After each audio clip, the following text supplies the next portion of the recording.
टम्म फुगलेली गरम गरम भाकर। मी इथे 1 वाटी ज्वारीचं पीठ घेतलं आहे। चवीनुसार मीठ घालायचं आहे। आपल्याला पाऊण वाटी पाणी लागणार आहे। थोडं थोडं पाणी ऍड करून पीठ चांगलं मळून घ्यायचं आहे। आजकाल सगळीकडे पॅकेटमधील पीठ अवेलेबल असतं। ते पीठ जर 1 महिन्यापेक्षा जास्त जुने असेल तर तुम्हाला पीठ मळण्यासाठी गरम पाण्याचा वापर करायचा आहे।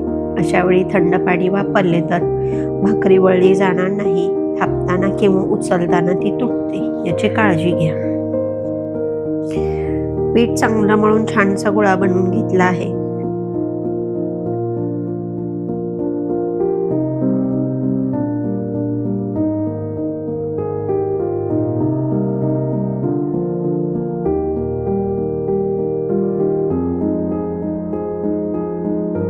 तवा जास्त गरम झाला असेल तर थोडंसं पाणी शिंपडायचं, म्हणजे तो हलका गरम राहील। कारण तवा जास्त गरम असेल आणि तुम्ही भाकरी टाकली तर त्याला छोटे छोटे फुगवटे येतात।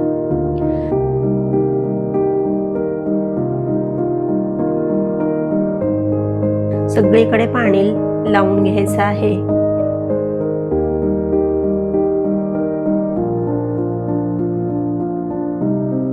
वरून लावलेलं पाणी थोडं सुकलं की पलटून घ्यायचं आहे।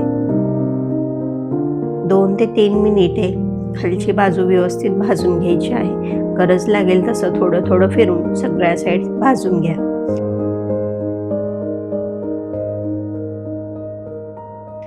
तवा बाजूला करून गॅसवर भाकरी भाजायची आहे।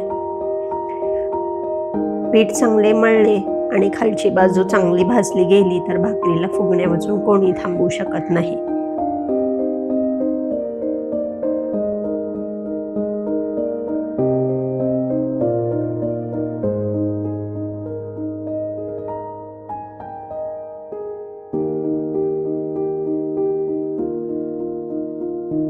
दुसरी भाकरी तव्यावरच भाजते आहे। तुम्ही पाहू शकता ती देखील अगदी पुरीसारखी टम्म फुगली आहे।